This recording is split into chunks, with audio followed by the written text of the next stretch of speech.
What's up, everybody? Welcome back to Nuts and Bolt Sports. I'm Raj. As with me, as always, is Jordan. I am stumbling all over the place, man. I'm so exhausted. It's Monday. Why Monday, wild weekend of basketball. A lot to discuss here.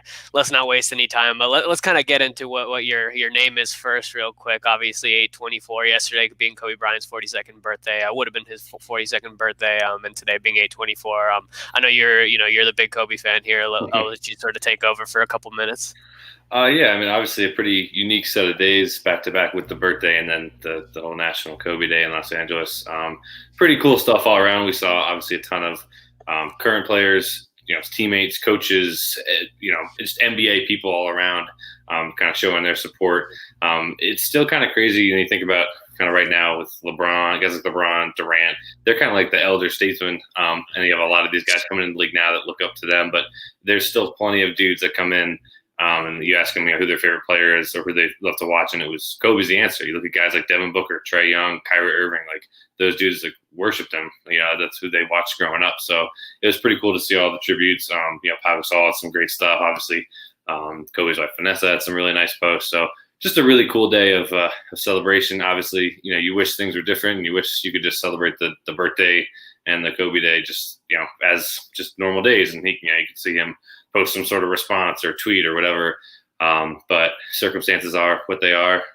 But I think you're going to see, obviously Lakers are doing those black uniforms tonight with the patches and stuff on them, which would be pretty cool.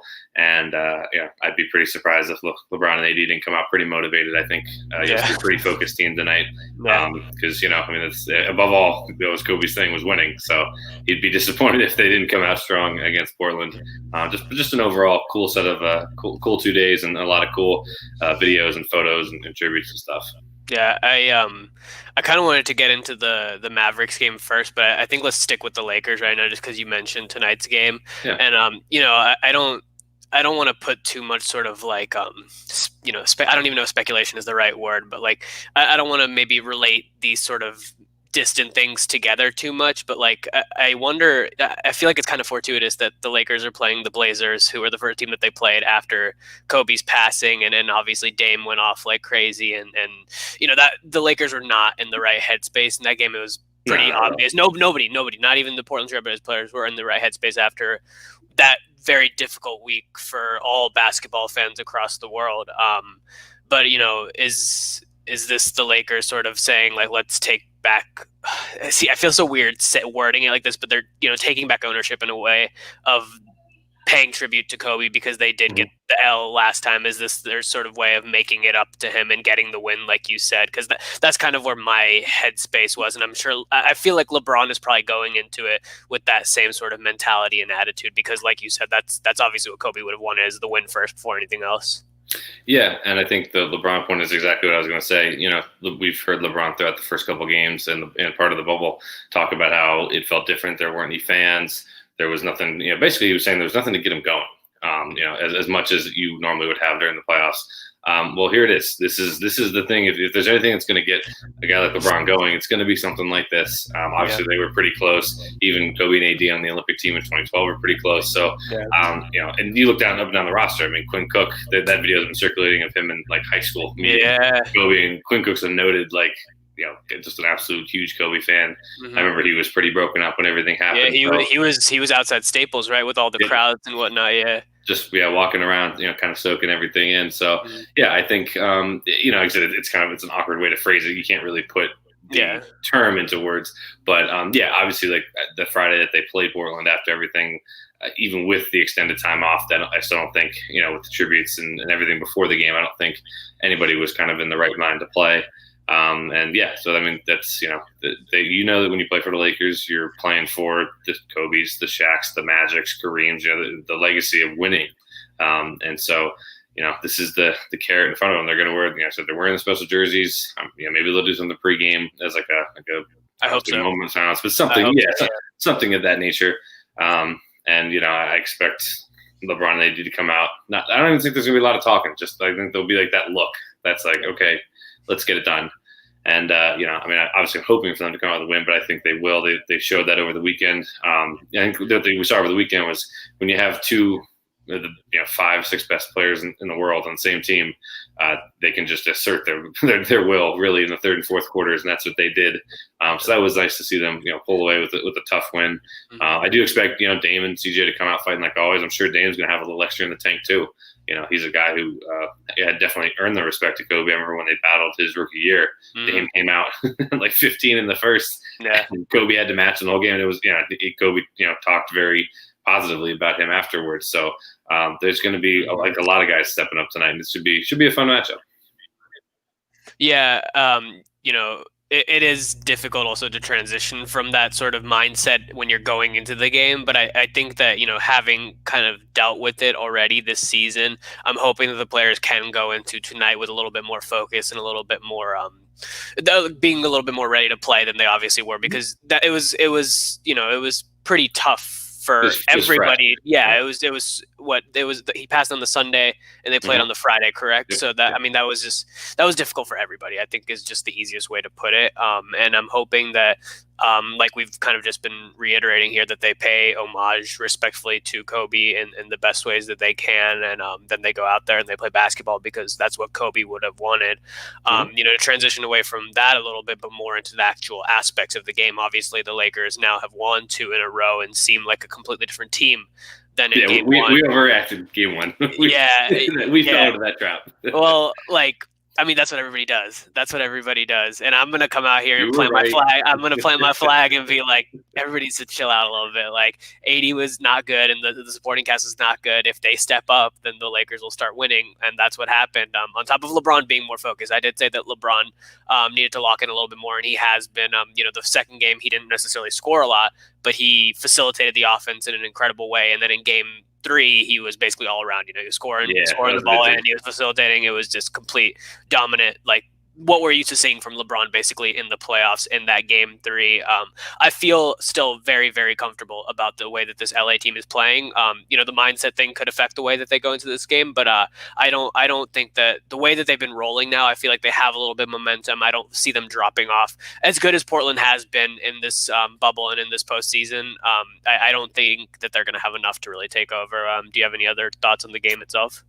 I mean, it's going to come down to obviously, LeBron and AD, if they can do what they did in the second half of last game throughout the entirety of this game, that'll be important on both ends. And just, like you said, the role players have to knock down the shots. They've been better, at least the last 2 games.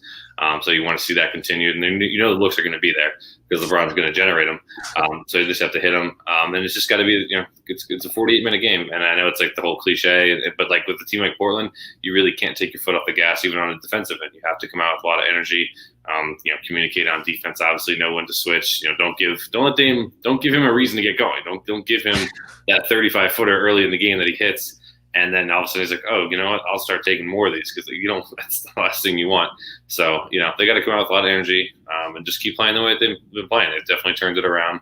And I see them taking it tonight. It'll be close. I think, I think every game this series, minus the second one, has been pretty close. And I expect this game and any games afterwards to be pretty close too, because Portland is a tough team. So, we'll see what happens. Yeah, I'm excited for it. So that'll be just right around the corner here. We're going to be getting into that. But now let's get into we talked about your shirt a little bit. Let's talk about my shirt a little bit. Hello, Luka Doncic coming alive again. Obviously the Mavs started the weekend off with the loss to the Clippers. Kawhi, you sort of called it on the last broadcast that Kawhi was going to have the crazy, just sort of, I'm going to take over here and I'm going to not let anybody do what they want. And that's exactly what he did in that game.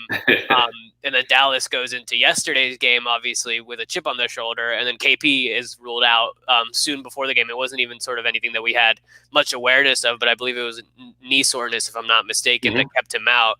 I thought that it was, I thought it was a wash. If I'm being completely honest with you, I was like, there's no chance here. But then Luka goes out there, drops the 40-plus point triple-double, completely dominates everywhere on the floor, and caps it off with the buzzer-beating game winner. On one ankle. This guy, yeah, and yeah, that's a good point. Actually, we should mention that in the game on Friday, he had gone down with the ankle injury. Then he tried to will himself back into the game, and you and I were messaging each other like, his face, Sad. he's just like, yeah, what is he doing? Like, he He could was in barely even pain. walk. Yeah, he was in serious pain. And when he went over to the bench, he had his like, head down in his lap. Like, I don't understand what he was doing trying to get back in the game. I don't understand why Rick Carlisle let him back in the game. Yeah, we were both That like, was what is going on? that was such a risky decision. And luckily, they pulled him out after like 2 minutes. They were like, no, there's no way this is happening.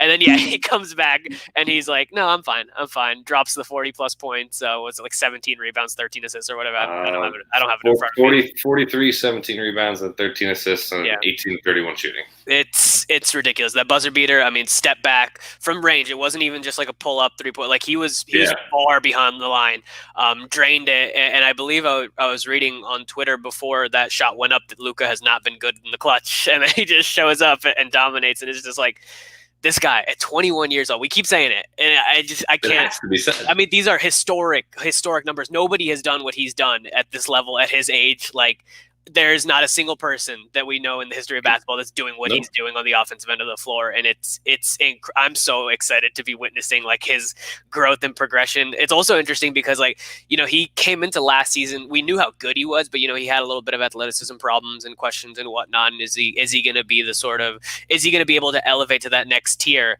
And I kept supporting him. And I know he had that like sort of handful of supporters, obviously the people pulling out the How Luka shirts and whatnot. But I think a lot of people were doubting him. And then he came into the season is just like, I'm not just going to take it to the next level. I'm going to be an MVP contender and I'm going to be challenging the Clippers, one of the teams that people were expecting to win the championship, giving them a run for their money and possibly even stealing a series off of them from the 7-2 seed. That's just ridiculous. Yeah, he's doing, like you mentioned, he's doing things we've never seen before. He was absolutely phenomenal in that game, especially, you talk about giving no Porzingis and his ankle injury. He looked better, obviously, that he did basically nothing but treatment in the days between the game and there they showed his treatment schedule, and it was just like every 2 hours like clockwork. So, kudos to Dallas for getting him ready. But at the end of the day, the adrenaline, I'm sure, kicked in, and he was just at another level. I mean, he's just such a, I don't know, like you can't say freak athlete because like we see like Giannis's and LeBron's, like those guys are true freak athletes, but Luka he has the size, he's got a good first step. He gets in the lane and he makes the right decision so many times when he goes in the lane, whether it's to finish or find not the guy that you think is open, but the guy that's actually open that he knows is going to be open because of the rotation. He's hitting that guy all the time, which is stuff that like we're talking like only like the Magics and Birds and even LeBron's, like those are the elite level passes that he makes. What's even more brilliant about that, and this was another thing that you pointed out last episode, is that like, he's coming off the game one where he had 11 turnovers and then he bounces back and only has a 2 turnover game. And it's just like, like instantly, like he learned exactly what he was doing wrong, made the correction, and hasn't been that bad on the turnover end of it at all, like even close to that bad. He's been pretty good, like you're saying. He's been making the right dishes, making the right plays here and there. It will get turned over, but he's completely turned that around as well, and it just shows a sort of basketball IQ that, again, like a 21-year-old should not be playing at the level that he is playing at. It's ridiculous. Yeah, and he had 7 turnovers yesterday, but he also had 13 assists. Like, if you're gonna give me 13 assists, I can live with a turnover every now and again. He was great. There are 2 types of European players that we see generally come into this league, and anyone who knows me knows that I'm pretty anti-drafting European players. I just haven't seen a good enough track record. For every Pau Gasol, you have 15 Andrea Bargnanis, and it's just like I'm good. I'd rather not take the risk. But Luka, we knew was something special playing, in those top Spanish leagues, growing up 14, 15, 16 years old, being the MVP over there in Real Madrid. Like he had the resume coming in to really, push all that kind of those stereotypes aside. And what I love most about him is when he's playing like this series, what the Clippers have started to do is started to be a little physical with him. And they started to try and kind of get in his head. And they did that obviously with Porzingis in game 1 as well. And Porzingis is somebody that I could see that getting to. Luka kind of like feeds off of that. Like he gets frustrated, but it's not in a way that deters his game or has him start, hey, I got to take this guy one-on-one because he shoved me in the back last session. He's like, nah. It's like, I'm going to take you to school. I'm going to make the right play for my team. If that means scoring or hitting a step back 3, fine. If that means crossing you over and then hitting an open teammate for an open shot, then I'll do that. So he has that ability, and that's a hard thing to do. Some guys can't channel that, guys like LeBron can, Kobe, MJ, all those guys. And Luka seems to be one of those guys so far. I do want to point out, I don't know if there's been a reward officially put out, but we are looking for Paul George.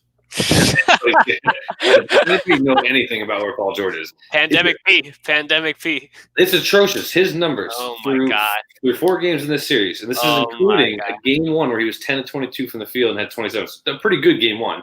He is 5 of 17 in the series, 29% from the field, 22% from three, just 15 points. He's averaging 4 fouls. He's always in foul trouble, it seems like. He has done nothing in this. It's unbelievable. And of course, you've had the ice pack on the shoulder after the last couple of games. I to go from Luka, who's been doing so well, to Paul George kind of stinks. But it has to be asked, like, what? I don't know what's happening. Poor Kawhi is probably pretty frustrated. I mean, if he honestly, in all honesty, like if he makes a couple more shots yesterday, we probably don't even have the Luka situation because the Clippers probably put the game away. But he's been an absolute no-show. Yeah, it's crazy too to think that last season he was top 3 in MVP voting, and now we're here.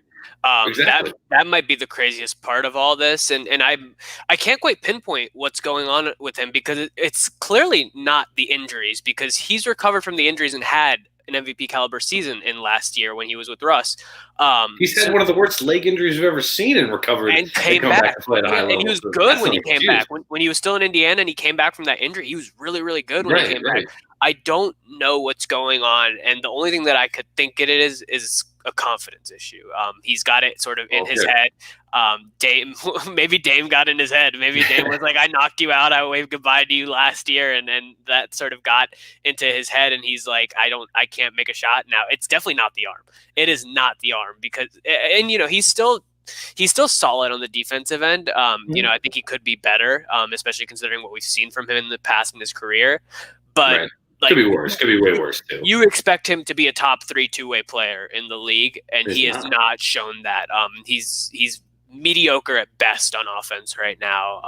Not shooting well, not attacking, not penetrating, not dishing. He's not doing anything really. He's pulling up for a few shots a game, hitting a few of them, and they're not really big time shots, so they're not impact shots at all. And yeah, his shooting percentages on top of all that just speak to a sort of major issue. And I don't even know what Doc Rivers can do. Like, are you going to put in like Morris? Like, what are you going to do to sort of substitute that? You can't bench him because you're going to take the confidence, whatever confidence is left, you're going to take that away from him in round one. Say they do get past, Dallas, which I still think is likely, but like say they do, and now this guy's shaken for the rest of the playoffs, got to go against, potentially Houston or OKC, and potentially the Lakers. Like the confidence thing is weird too because we've seen this guy before and for any injuries, for the leg, before the shoulder, anything. We saw this guy like go pretty much 1-on-3 against the Miami Heat Big Three back in the day, and take them to 6 and 7 games, hit big shots, completely take over games with Wade and LeBron guarding him. Like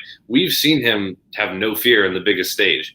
So to me, for him to just be struggling here in the bubble where there's no fans to boo him, it's not like he's getting booed out there by anybody.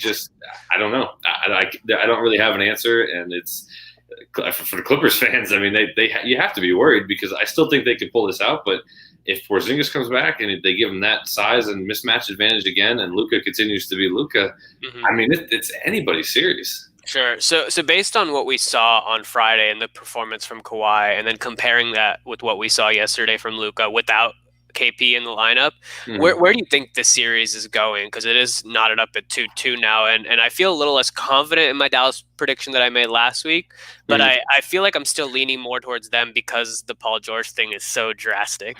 Yeah, I mean, if the Paul George thing doesn't change, if he comes out and has another dud, I mean, we're not even talking like, he doesn't even need to shoot as bad as he's been, but if he does like another like 5 of 17 or 6 of 21, like that's not going to help them either. Like they need like an actual 45% from the field, hit 4 or 5 threes, make some actual plays on offense. Yeah. I think it's always often said that in a 2-2 series, Game 5 is obviously critical. It really changes everything. I think in this situation it's even more so critical because you have a guy like Kawhi who has been there and knows how to close teams out, and you have this young Dallas team that maybe, they've been playing essentially with no fear for this whole time because it's like, what do they have to lose? They're just a 7 seed. But now they've gotten that taste of like, hey, we're at these guys' level. We can beat these guys. So I wonder if a Game 5 loss would deter them more mentally than it would the Clippers. Like I feel like if Dallas went up 3-2, Kawhi would be like, all right, we'll go force a Game 7 and I'll go from there. Whereas if the Clippers can take Game 5, they might have just a bigger advantage going into Game 6. But at this point, I think it's a toss-up. Really, Luka is such a wild card in the fact that he can completely dominate a game. Just do everything offensively. And if they're shooters, if you have Seth Curry and Kleber and Hardaway Jr. and Trey Burke, if you have all those guys hitting shots too, and they have been, and there's no reason to think that they're not going to keep hitting them, especially if Luka generates open looks. That's been the key. It's not like they're making contested shots; they're getting open looks from Luka's penetration, which is huge. Yeah. That's gonna really decide this outcome. Is really Dallas's Luka's playmaking and Dallas's shot making ability. Yeah, if there's one thing that still rings true from our predictions episodes, which have sort of been thrown out the window at this point, it is that the series has been probably the most exciting of it. Yeah. And I think it's going to continue to be that way just because of what we've seen in the past couple of games. Let's get into some of this other stuff. We found out not long before we got on here. We've been talking about quite a bit leading up to this playoffs, and now with obviously what's going on there in Philly. Brett Brown done in Philly. From Woj's report, what he said is that there are going to still be major shakeups in terms of the way the front office is structured and the leadership there in Philadelphia. But it seems like Elton Brand's job is not yet at risk, although he could lose some of his power in the front office based on the way that it is restructured by leadership there. There's not a whole lot to add to what we've already said about this, but I know you've definitely got some problems with Brett Brown and Philadelphia in general. So I'll kind of toss it to you because I know I've talked about it on this as well as like on the association pod that we do. I've talked plenty about Brett Brown. I don't want to bag on him too much anymore. And it's not even so much Brett Brown. Like he definitely has his flaws with like making in-game adjustments and kind of trying to do different things against different teams when Philly's offense isn't working. And that's, I think his time was going to come anyway, regardless of how unless they made like the finals or something, I think he was pretty much going to be done regardless. But if you're doing like the whole blame pie where everyone gets a slice, I think he gets 33%. I think you have to give Elton Brand and whoever else in that front office 33% because in the last 18 months, they traded, 2 first-round picks, Shamet and somebody else for Tobias Harris. They traded Jimmy Butler away. Yep, they traded for Jimmy Butler and then pissed him off so much that he decided to walk, and then they had to do the sign and trade down to Miami. Yeah. They have re-signed Harris to a huge I never say anything's untradeable because it can't. Usually it can be traded, but It's Harris pretty close. Horford is probably second on the list of almost untradeable contracts. And in fairness, I think they overpaid for him, and I thought they overpaid when they first did it, but I don't think anybody saw him being this bad. He has aged years. In one season.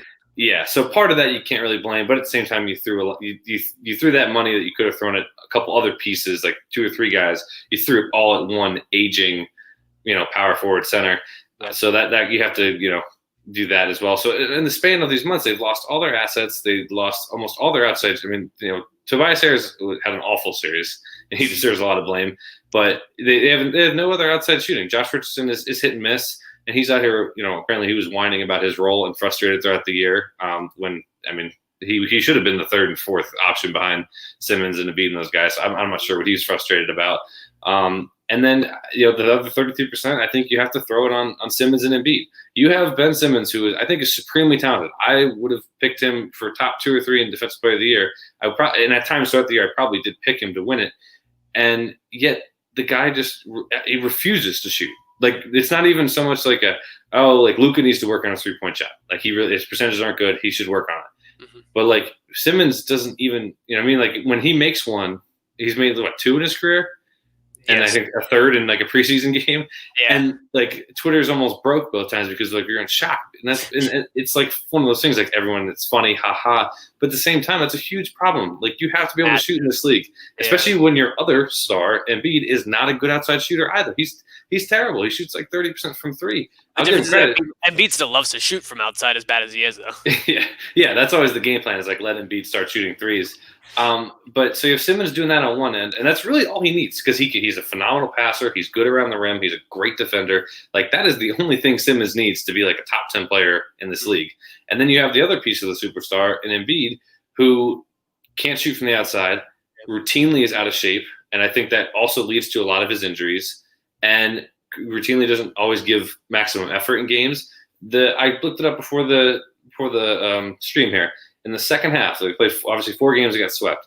In the second half of each game, Embiid went, and this is going from game 1 to game 4, 7 points, 2 of 10 from the field, -5 overall. 12 points, 3 of 7 from the field, -10 overall. 8 points, 1 of 8 from the field in game 3, -9. And then he finally had a good one. He had 19 in the second half yesterday, 5 of 11, but he was still -6. That can't happen. Like, he was having these great first halves where it was like, Embiid's got 18 and 8 at half. Like, and every time I was like, he's going to be tired. He's going to start shooting jumpers. And that was the thing. He was shooting a lot of jumpers in the second half because his legs were tired. He didn't want to hang inside against Enes Kanter and Daniel Tice. You tell me you can't. Come on. You want to, the thing is, like, he talks about, always wanting to be one of the greats and this and that. And like, I respect his competitive spirit. In his interviews, he always says, like, he's like, I don't want to get swept. He was crying last year after they lost. Like, I respect that part of it. But would Shaq ever take a half off against Enes Kanter and Daniel Tice? Would Hakeem, would Barkley, any of these dudes? None of those guys would do that. No. And he does it because he's partially tired. I don't know if he always has it mentally. So that's the other third of that pie is they don't have, the 2 superstars just aren't a good fit.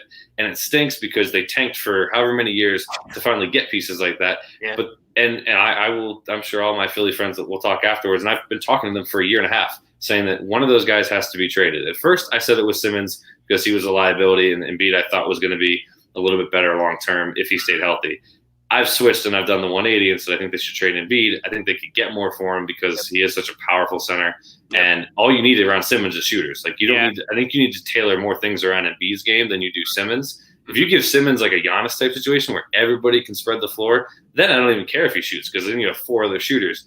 So. But Philly fans will, they'll die on the stake of we don't need to trade either one.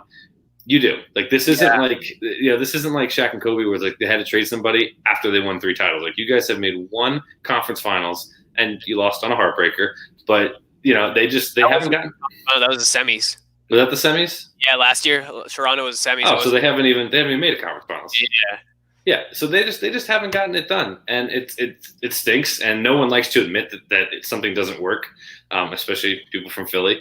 But this just doesn't work, and I think that there's such a silver lining here because if you make a move, if you trade Embiid or Simmons, I think their value is still very high, and you're going to get a team that thinks that they're one piece away, and they will do something. I looked up a ton of trades yesterday. You know who could use Embiid use Embiid? Portland. Yeah, because you know what.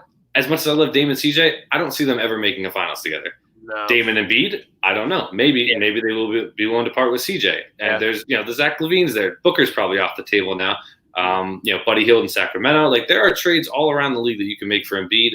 And then if you wanted to go the other route with Simmons, you could trade him. And I'm sure you could grab a couple other guards as well to help run the offense. There are moves that could be made. Do I think they're going to be made? No. Yeah. And the Phillies going to continue. This is going to be the same thing every year. They're going to show you a 10 to 15 to 20 game stretch where they dominate, and everyone's going to get sucked in. We're all going to be like, oh, here it comes, like we did at the beginning of the year. I picked Philly to go to the finals, and then they're going to run to this every year until they make some other significant change because you can't trade Harris, you can't trade Horford. Richardson, you could get some for him, but his value is not super high. Oh, no, and who else do they have? Mike Scott, Kyle O'Quinn. There's nobody else. There's no other valuable assets on that team. No. Yeah, so they're in a really tough situation, and I don't think it gets better until they trade one of those guys. And obviously, getting rid of Brett Brown, I think, was important too. But whoever is in charge of that now, whether it's Elton Brand or somebody else, I think that's the move that they have to make. And until they do, they're not going to see any major success. Yeah, I'm basically on the same boat as you. I've been preaching that Embiid needs to go for at least this entire season. After they started off really poorly this season, I was like, there needs to be a change immediately. And I've definitely been on board with them keeping Simmons as opposed to Embiid. But I don't even know if anybody's going to want Embiid because of what they've seen out of him. I know he is a valuable asset. He's an all-star. He's a big name. But you're going to have to give up a lot to get him. And are a lot of teams going to be willing to give up a lot to get him? I don't know. Especially after this season, the way that the season ended, I don't know if a lot of teams are going to be willing to make that move. I'm sure you could get something for him, but I don't think it's going to be as much as you want to get for him. And that's a problem. I would have said otherwise. I would have said it otherwise a couple months ago. But after the way that this postseason went, I think that his values dropped as well, just because of how big of a blunder this season ended. The way the season ended for Philadelphia. But that's also how trade works. Trades. How often do you see a dollar for a dollar. It's usually trading somebody for 60, 70, and it stinks. I'm not saying it's right, but that's happened more often than not where the team that is trading the superstar. Look at the Lakers. They traded Shaq, and they got Lamar Odom, Brian Grant, Caron Butler, and like one first-round pick. Like, nobody ever gets their money's worth in a trade. But if you're Philly, if you can just get a couple, like, I think to them, if they can get like a decent singular player in return, plus like two guys that you can fit in as your sixth, seventh, or eighth men, like they have to. They have no depth, so they need to build a team. And I'm sure they could get a draft pick or two, like which they need because they gave them all to the Clippers. So like I think you got to make the best of your situation there and try to get as much as you can. It may not be exactly what you want, but sometimes you have to settle. Yeah, but the problem, what I was getting to, I was going to say that like I saw a report today that Philly currently doesn't have any plans of breaking up that core. No, I know. I knew it was coming out. Yeah. Yeah. I mean, like, I hope that that's a false report. I saw it on a real GM, so like, I'm, it's coming from an accurate source at least. Mm-hmm. But who knows if that is the direction that they go? Who knows if the front office shakeup does change that sort of core value in Philadelphia's organization? And they do decide, okay, yeah, we do need to make a move because they do need to make a move. There's no other way to go about this. Firing Brett Brown is a first step, but there's a lot more work to be done there.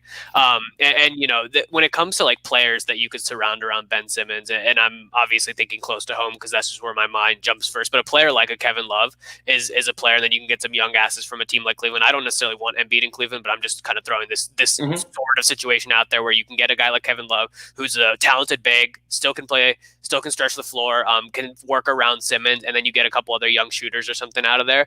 That type of move is the type of move that I think Philadelphia needs to make. And I agree with you that it's not going to be necessarily the quote unquote type of player that Embiid is, but in terms of fit, if that's the move you need to make, then that's the move you need to make. And you have two doors if you're Philly. Door one is you could trade him and you could get anywhere from 50 to 80 cents on the dollar, get some good pieces and try to build around Simmons, or vice versa. You trade Simmons for the same thing and try to build around Embiid. You have, that's your door one is make a move with one of those guys. Mm-hmm. Door two is every year you get excited over Ben Simmons taking some jumpers in practice, but never happens in the game. And you see Embiid eating the cheeseburger on the sideline before a game. And then you wonder why he misses 15 games with a knee injury or back or whatever.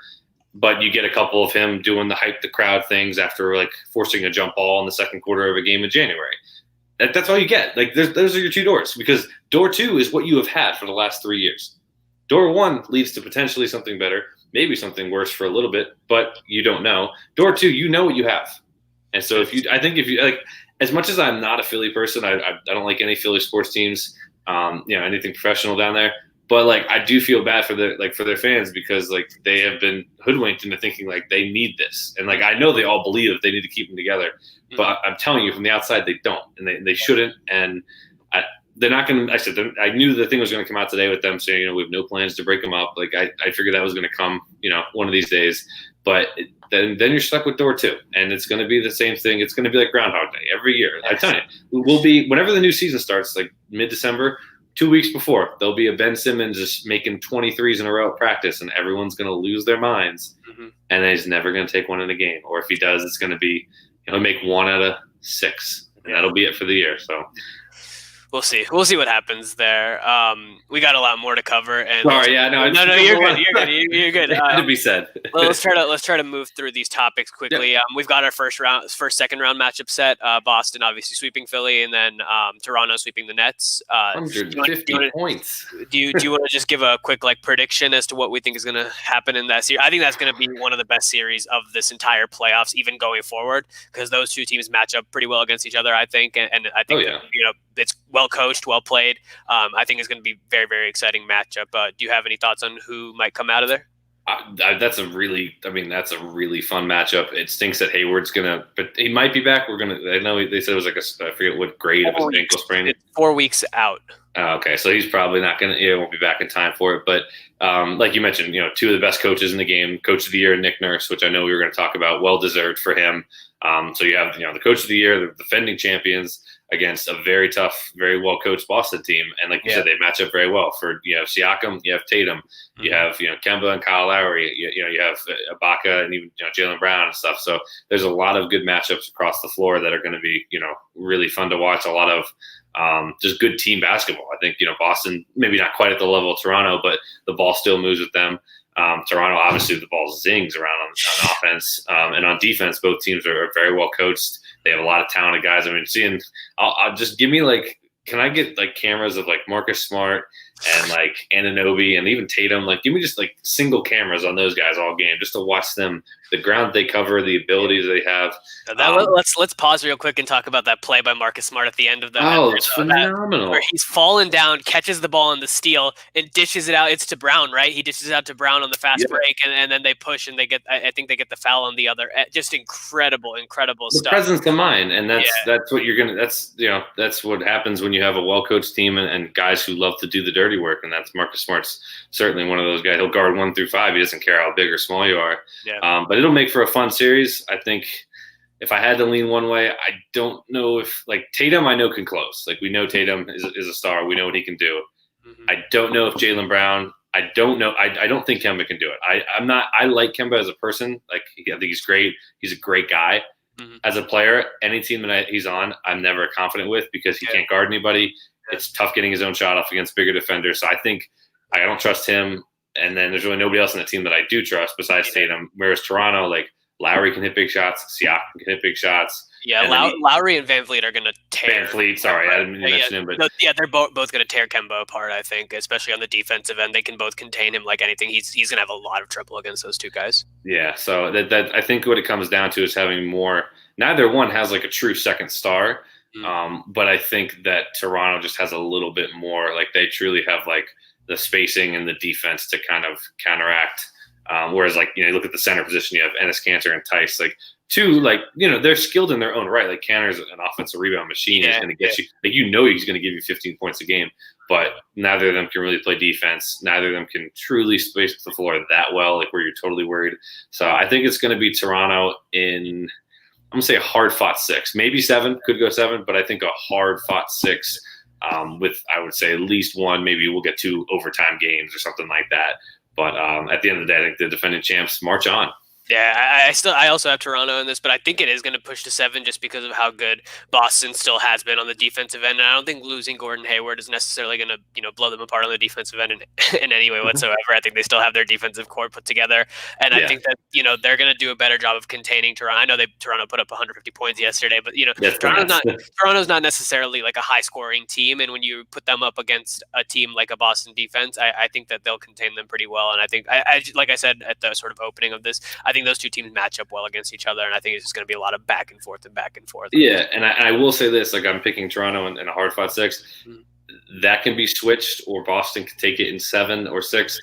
If this is the next phase of Tatum right here, this is the next challenge. Yeah. Can you, when your team probably doesn't have the most talent, you're missing some guys, you don't have you have a weak point guard, a weak center, can you take over? You've shown that you can do it during the season, but can you do it in the playoffs against the defending champs? Yeah. This would be the next, step of his career, the next, challenge per se. Can he put on, can he put everybody, the cliche saying, can he put everybody on his back? So that's what we're going to see. I think he definitely can for a game or two. Will he be able to do it the whole series? That'll be the big key for Boston. Sure. But I wouldn't be stunned if he did it. So we'll have to see what happens. Yeah, and let's close things out with 2 Western Conference series that are sort of diverging in terms of direction. First off, Denver going down 3-1 against Utah. Utah firing on all cylinders offensively. Yeah. Pick and roll is just killing Denver. I mean, they've basically figured it. They're doing the same exact thing over and over and over again. Denver just can't guard it. Utah is playing. Donovan Mitchell going for 2 50-point games in the same series against Jamal Murray's 50 points as well. But Donovan that was so fun. Yeah, Donovan Mitchell being the first player, right, in NBA history to do 2 50-point games in the same series. So that's pretty incredible. Gobert's playing well. Jordan Clarkson having a lot of good games. Jordan Clarkson has been great off the bench the last 2 games. Which frustrates the hell out of me because he was garbage in Cleveland, and now he's showing up in Utah against Denver, a team that I want to win. So Jordan Clarkson is the bane of my existence in the NBA right now. And then the other series, OKC tying it up 2-2 today, coming back. Harden starting the game off well and then kind of falling apart at the end there. CP3, don't doubt CP3. We doubted him at the beginning of the season. He showed us up. We doubted him in these playoffs when he went down 0-2, and he's showing us up again. incredible stuff from OKC. I mean, all around incredible effort. Steven Adams is playing better too. I know we talked about him in the first couple games and sort of how he was being taken out of the series a little bit. He stepped up his game, and he's still not getting necessarily a lot more minutes, but I think he is, he's making more of an impact and being much more valuable when he's on the floor. Yeah. And then, do you hear that? I think that's a Houston collapse knocking at the door. Yeah, you can see it. I see a world where Houston wins the next 2 games and we just forget about this. But I also see a world where this is like 2015 and 16 and 17 and 18, basically every year that Harden's been there, where they have some sort of leader advantage and they just blow it away. I mean, they were what, 5 of 20, 3 of 23, 5 of 23 at some point from 3. Yes, I think 5 of 23. Yeah. I mean, it was like watching a replay of them against, Golden State. It was just over and over again, brick. And they're so stubborn that they stick to it. They just keep firing. It's just got to be so frustrating to watch as like a Rockets fan. Like my buddy's like, I don't know how to defend. I can't defend Harden for like how they're playing right now. Yeah. But you do have to give credit to OKC as well. Like they were getting, I thought they were going to get their doors blown in the third quarter, which they were losing pretty badly. Yeah. And they just put together some stops, put together a great run. Chris Paul, it's weird because like Chris Paul's also not known as like the best playoff performer either. Yeah. But he's really, I mean, he's league leader in clutch points. Yeah. And he proved it again. I mean, he was bucket after bucket. Schroeder was nice. And Dort's been doing a pretty good job on Harden, at least trying to physically like body him up and make him work. So OKC, I'm definitely surprised at what they did today, but it'll be really exciting to see moving forward, what happens. They definitely have some part of Houston figured out, but Game 5, as always, is going to be super critical. Huge. That is going to be a really fun game. Actually, I'm really excited for that one. It'll be in a couple of days. What about Denver? Because I know, like we talked about Utah basically being incredible on because they've already been one of the best defensive teams in the league, but now they've put it together on offense and they just look like a different team, even from the 8 seeding games that we saw them in, because they lost to Denver in the seeding games too. Right. So they look like a completely different team since the playoffs have started. They figured out something in Denver, but also Denver, yesterday they played well, but they've been just Jamal Murray's just been carrying the heavy load for them. He did it in game 1, having the big matchup against Mitchell in that game as well. And then he sort of fell off in games 2 and 3. And that's why Denver lost by 20 plus points in both of those games. Right. And then he came back last game and it was a close game. He was phenomenal. Yeah, he was great. But, I mean, nobody else is doing anything on that team. And you're obviously feeling like we've talked about over and over and over again, the loss of the 2 wing guys who are, basically because that penetration is happening on every single play on the pick and roll. There's nothing that can stop them, and there's nothing you can really do about that. If Jokic is going to get dunked on by Gobert every other play, then there's really nothing you can do about that because he's getting the ball so close to the basket. But Jokic still does not look focused out there. Michael Porter Jr. is not playing all that well, honestly. Paul Millsap, he's hitting that rookie wall at the wrong time, and it's unfortunate. Paul Millsap, the age is really showing yesterday, trying to had the block on Donovan Mitchell, and then why do you stare down a guy who's got almost 50 points? Do not do that on the last possession of the game.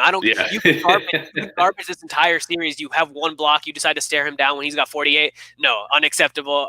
I'm really frustrated and disappointed with Denver because I do support that Nuggets team. Yeah, that was definitely not a smart move. You think he would have known better by now.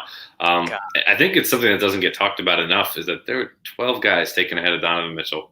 I feel like we don't talk about enough how many teams passed on him. Also, let's not forget that Donovan Mitchell only got his, he only got it. Yeah, he was drafted by Denver, but he only got his moment because Rodney Hood had stomach issues, and they started Donovan Mitchell in that game in that opening of the season, and Donovan Mitchell goes for like 22 in his rookie debut, and they're like, oh, this guy can actually play.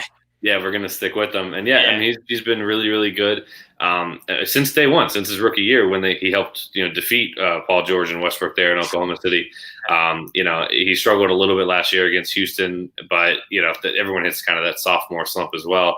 But he's been phenomenal in these games. I mean, it does help that Denver's defense isn't good. He's kind of getting really wherever he wants, whenever he wants. He's talented enough that he can score in every single way. I mean, he can attack the basket with a lot of force. He's good at the pick and roll. He's a good passer, and he can shoot the ball lights out. Like he's good at he's a 3-level scorer, which that's tougher than you think. You see guys get to the rim and score sometimes. You see guys hit some mid-rangers and some threes, but to truly do it like consistently and be an actual, true 3-level scorer, there's really not that many guys in the league, and it really seems like he's ascended to that level in these playoffs, and he's killing them. And like you said, his passing's underrated too. He does make pretty good decisions with the ball. He's been feeding Gobert, for easy looks, and Gobert's been taking advantage. And then they've gotten help from, the Royce O'Neals.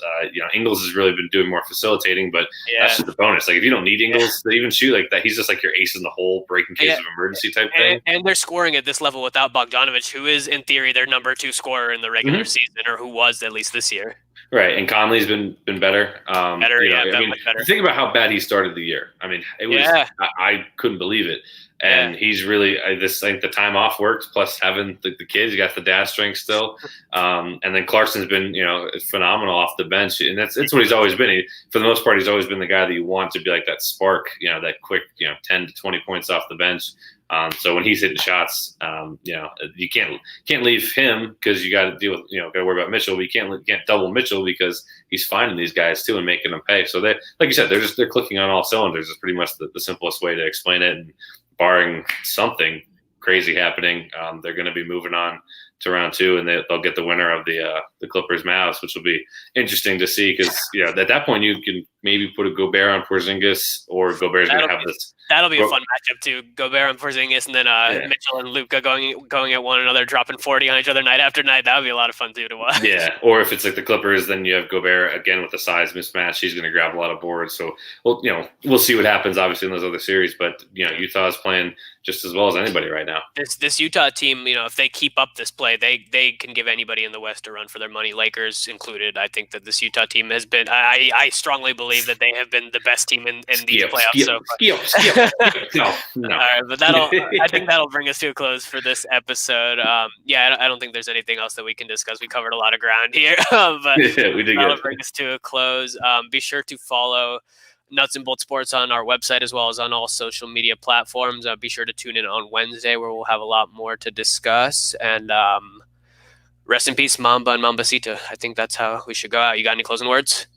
Yeah, just looking for some exciting basketball here. Miami's looking to sweep right now. They're in a dogfight with Indy, and we'll see what happens with the Lakers tonight. And we'll have a ton more. We'll have another Lakers game, another Luka Kawhi matchup. So there'll be a lot to talk about Wednesday, and we'll see what happens. We'll pick it up then. Yeah, sounds good. We'll talk to you later, guys.